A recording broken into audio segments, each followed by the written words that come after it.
दिखाया ललित जी ने कि गुरु पूर्णिमा का अभी कल ही दिन निकला है।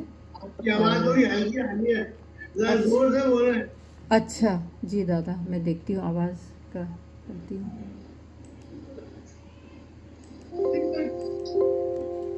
तो अभी आवाज़ ठीक है दादा? बेटर हो गई पहले से अच्छा, अच्छी है। अच्छा, हाँ कुछ दिक्कत हो गई इसमें जी।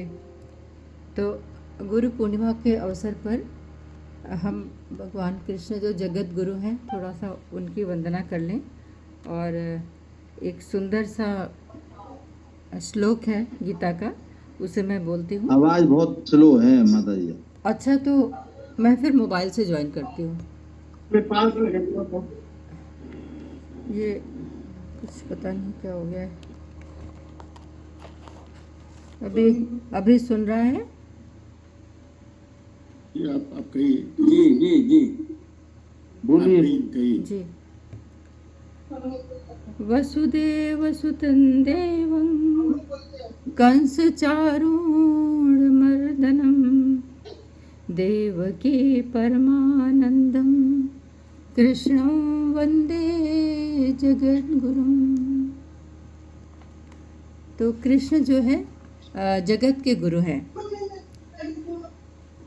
तो हम अपने जीवन में भौतिक गुरु बनाते हैं और भौतिक गुरु के आश्रय में रहते हैं,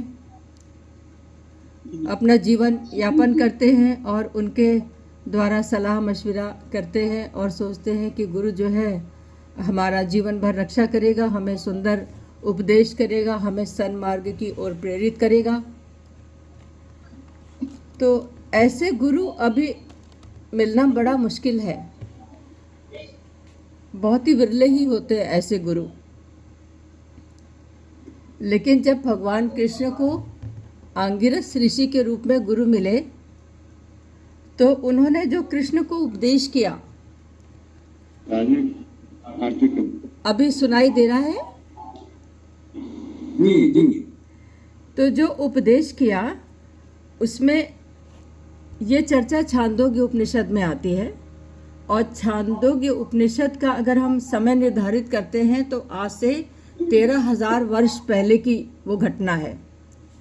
और उसमें लिखा हुआ है कि देवकी कृष्णाय देवकी पुत्रम उवाच। अंगिरस ऋषि ने देवकी पुत्र कृष्ण से कहा, कृष्ण को उपदेश किया।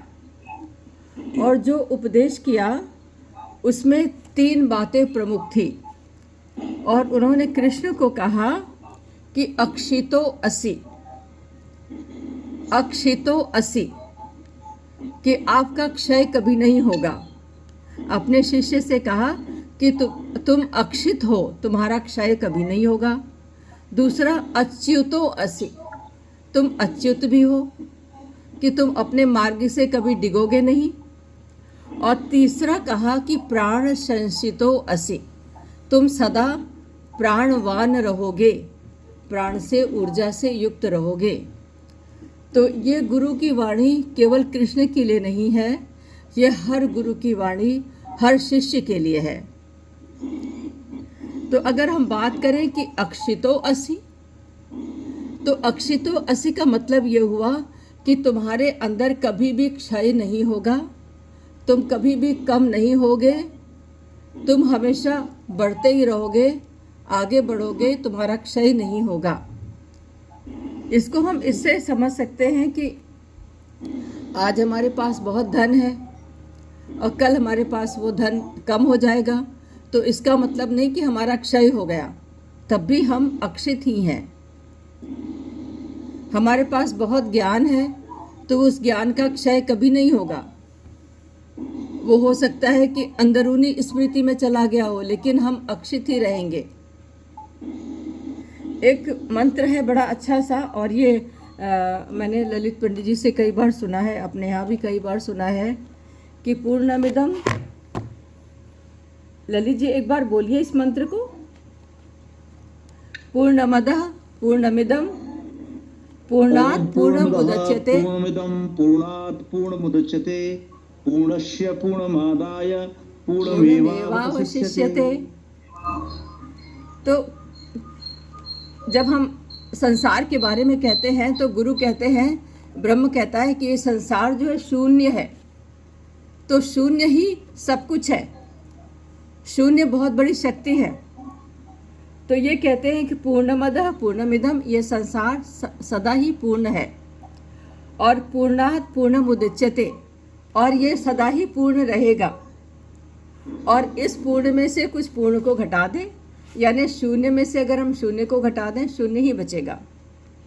तो अगर आज हमारे पास धन कम हो गया तो हमारे पास कम नहीं हुआ, उधर कहीं बढ़ गया, क्योंकि धन तो संसार में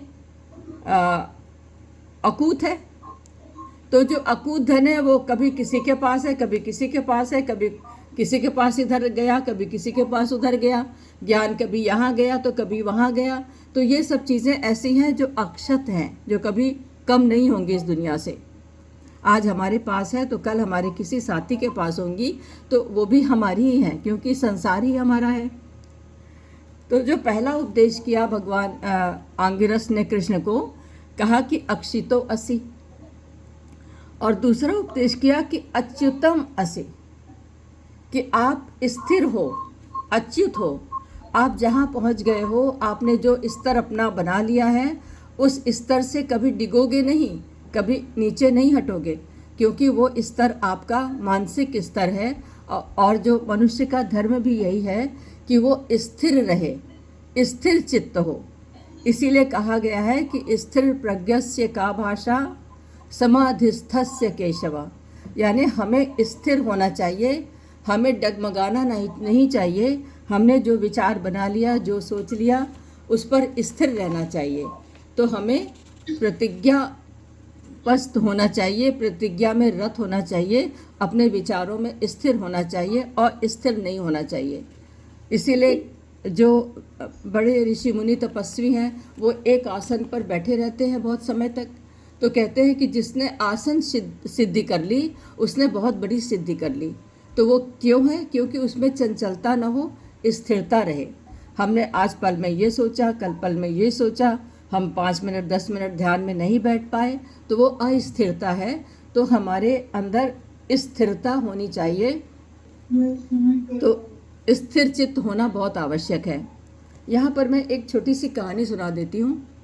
ये कहानी है अफ्रीका के जंगलों में जो प्रजातियाँ जनजातियाँ निवास करती हैं ना, उनके जीवन की। तो वहाँ पर एक रिचुअल होता है। उस रिचुअल में क्या करते हैं कि जब बच्चा 15-16 साल का हुआ तो वो किशोरावस्था खत्म होकर के युवावस्था में प्रवेश करने लगता है।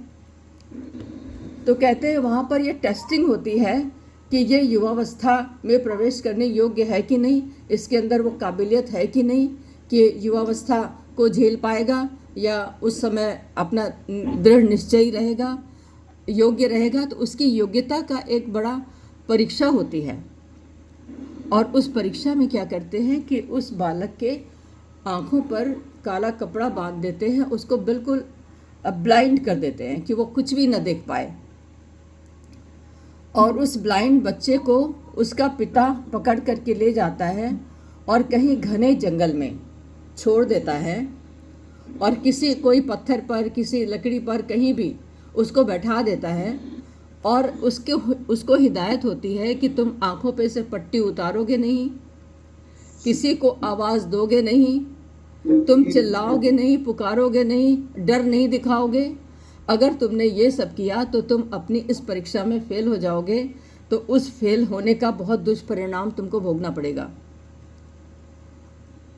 तो ऐसे में क्या करता बालक, 15-16 साल का बालक जिसकी दाढ़ी मूछें उगने को हैं और वो युवावस्था में प्रवेश करने को है, उसको उसका पिता और उसके 1-2 साथी जंगल में गए और घर से ही पट्टी बांध दी बहुत कस करके, और ऐसी पट्टी की जो वो खोल ना सके, और उसको खोलना मना ही था। तो वो जा कर के जंगल में बैठ गया। अब अफ्रीका के जंगलों में कितने हिंसक जीव जंतु भी होते हैं, लेकिन उस बालक की मजबूरी है कि वो बैठा हुआ है और उसे परीक्षा अपने जीवन की पास करनी है, क्योंकि फेल हो गया तो पता नहीं कौन सा दंड उसको भोगना पड़ेगा। और वो डर भी रहा है, दिल में जाने क्या क्या विचार कर रहा है, जाने किस तरह से उसने अपने समय को वो रात भर बिताया उसने। उसी बीच में जानवर आते हैं, कुछ ऐसे पशु आते हैं जो उसको सूंघते हैं, उसको चाटते हैं, है ना, और उसे कुछ प्यार भी करते हैं, कुछ हिलाते डुलाते हैं और फिर चले जाते हैं। और वहाँ हिंसक पशु भी है। वो तैयार बैठा है कि आंख बंद है, अंधा हूँ, लेकिन कोई हिंसक पशु आ गया तो उससे भी मुझे अपनी रक्षा करनी है। खैर वो अपना दिल थाम करके, जाने कैसे सांसें गिन गिन करके वो अपनी रात बिताता है। और इस रिचुअल की जो दूसरा स्वरूप है वो ये है कि जैसे ही सूर्योदय होने को होता है, पूरे गांव के बड़े व्यक्ति, बड़े बुजुर्ग, बड़ी स्त्रियां और बड़े पुरुष, वो सब ढोल बाजे के साथ आते हैं और वो पल पल इंतज़ार कर रहा है कि कब वो समय होगा, कब सूर्य की पहली किरण फूटेगी और हमारे गांव के, हमारे परिवार के लोग आएंगे। तो जब वो आते हैं तो पता लग जाता है इसको कि हाँ अब आ रहे हैं। अब उसके मुख पर प्रसन्नता का भाव है, खुशी का भाव है, और जो दुख की काली रात है उसकी बीत गई है और वो प्रातः काल के उजाले में उसने प्रवेश कर लिया है। तो जब ये रिचुअल हुआ और जब उसकी आंखों पे से पट्टी हटाई गई तो उसको पता चला कि मेरा पिता तो मेरे बगल में ही बैठा था, मुझसे कुछ दूरी पर, और सारी रात उसने मेरी रक्षा की। लेकिन खबरदार जो ये बात कहीं किसी से शेयर की, अपने इस रात के अनुभव को जो किसी से भी बताया, क्योंकि ये परीक्षा तो उस गांव के, उस जनजाति के हर युवा को देनी है और इस परीक्षा के बारे में उसको ज़बान नहीं खोलना है। उसको प्रतिज्ञा दिलाई गई कि इस बारे में नहीं बताना है किसी को। और फिर उसका स्वागत सत्कार हुआ और उससे गांव ले जाया गया, उसको फूल माला पहनाई गई, उसको विजय के रथ पर बैठाया गया। तो बस यही होता है, यही है। अगर वो वहाँ पर च्युत हो जाता, अगर वो वहाँ पर चिल्ला उठता, अगर वो वहाँ पर अपनी पट्टी खोल देता या पुकार उठता या कुछ भी ऐसा कर उठता तो वो परीक्षा में फेल हो जाता। तो भगवान कृष्ण को जब अंगिरस ऋषि ने ये तीनों शिक्षा दी कि अक्षितो असि, अच्युतो असि और प्राण संशितो असि, तब भगवान कृष्ण कहते हैं कि मुझे जो ये शिक्षा मिली ना, इसके बाद कुछ जानने को शेष नहीं रहा। यानी उन्होंने कहा कि अब मेरी शिक्षा पूर्ण हो गई। यानी उनको अक्षित भी होना था, अच्युत भी होना था और प्राण संशितो असि ये भी होना था। तो यहाँ पर तो हमने देखा कि अच्युत के लिए आपने ये एक सुंदर सा दृष्टांत सुना। आगे कहते हैं कि प्राण संशितो असि, तो हम सब प्राण संशित होने चाहिए, हम सभी। और जैसा कि अभी ललित जी ने एग्जाम्पल दिया कि हमारे पास मोबाइल है, हम बात कर रहे हैं, लेकिन वो मोबाइल डिस्चार्ज हो जाता है तो हम उसको चार्जिंग पर लगाते हैं, फिर वो चार्ज हो जाता है। बस यही है प्राण संशितो असि, कि हमारा जो शरीर का अंग प्रत्यंग है, अगर इसमें प्राण न हो, इसमें ऊर्जा न हो, हमारे शरीर में आत्मा न हो, तो ये अंग प्रत्यंग किस काम का? तो ये तो किसी काम का नहीं है, ये तो जड़ वस्तु है। लेकिन इस जड़ वस्तु को चेतन करने में कौन समर्थ है? हमारा प्राण, हमारी ऊर्जा, हमारी आत्मा, हमारे अंदर जो जिजीविषा है, जो हमारे अंदर जिंदगी है, जो प्रभु की दी हुई है, जो हमारे प्राण है, वही हमारे अंग प्रत्यंग को ऊर्जा प्रदान करते हैं और इसको चलायमान करते हैं और हम इससे काम लेने में समर्थ हो जाते हैं। लेकिन ये तो सोचिए कि मान लीजिए, एक एग्जाम्पल और देती हूँ कि मोबाइल को चार्ज किया, मोबाइल डिस्चार्ज हो गया, तो फिर उस जिससे चार्ज किया ना, उसको भी चार्ज करने के लिए कुछ चाहिए, एक पावर बैंक चाहिए, और उस पावर बैंक को भी चार्ज करना पड़ता है। तो जैसे हमारी आत्मा हमारे अंदर प्राण देती है, ऊर्जा देती है, तो हमारी आत्मा को कौन चार्ज करता है? जब हम परमात्मा की शरण में जाते हैं तो हमारी आत्मा चार्ज होती है। वहीं से प्राण लेकर के हमारा पूरा अंग प्रत्यंग चार्ज होते हैं और हमारा जीवन चार्ज होता है। तो बस गुरु यही काम करता है कि गुरु हमारे लिए एक पावर बैंक का काम करता है। वो हमारे को जीवन देता है, हम पल पल पर हमारे साथ रहता है, हमें सुरक्षा देता है, बिल्कुल उस पिता की तरह जो जंगल में बैठे हुए बालक की सुरक्षा कर रहा था और बालक को पता ही नहीं था कि उसके बगल में कोई सुरक्षा करने वाला उसका पिता बैठा है। बिल्कुल यही होता है, परमात्मा हमारे साथ होता है। जब हम संकट में होते हैं, जब हम परेशानी में होते हैं और जब हम विचलित हो रहे होते हैं, तो हमें लगता है कि कहीं से हमें सहारा मिल जाए, कहीं से हमें आश्रय मिल जाए, तो गुरु हमें वो आश्रय देता है और उससे भी अधिक बड़ा आश्रय हमें परमात्मा देता है। क्योंकि हमारी आत्मा अगर परमात्मा के साथ जुड़ी रहती है, अगर हम उस जगत गुरु के साथ जुड़े रहते हैं, तो हमारे जीवन में वो मुसीबतें, वो परेशानियां ऐसे टल जाती हैं और हम सुरक्षित रह जाते हैं। तो कहते हैं कि जब अर्जुन भगवान के शिष्य थे कृष्ण के, और जब ये हुआ कि युद्ध तो अब टल नहीं सकता, युद्ध होना ही है, और जब कृष्ण ने कहा कि नहीं, तुम्हें तो भाई समझ में आना ही चाहिए कि तुम्हें अब संशय मन में नहीं होना चाहिए, तो अंत में जब अर्जुन ने कहा ठीक है मैं युद्ध के लिए तैयार तो हूँ, लेकिन हे अच्युत, तब उन्होंने कृष्ण को अच्युत संबोधन किया और कहते हैं कि सैन्यो उभयो मध्यो में रथम स्थापय अच्युत, के हे अच्युत कृष्ण, आप मेरे रथ को दोनों सेनाओं के मध्य में स्थापित कीजिए।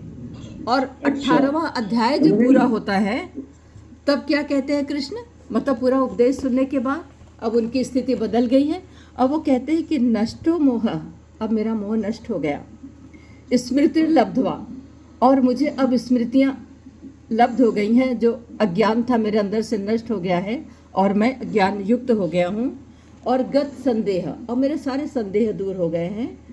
और करिष्येव तव वचनम, अब मैं तुम्हारे ही वचन का पालन करूँगा।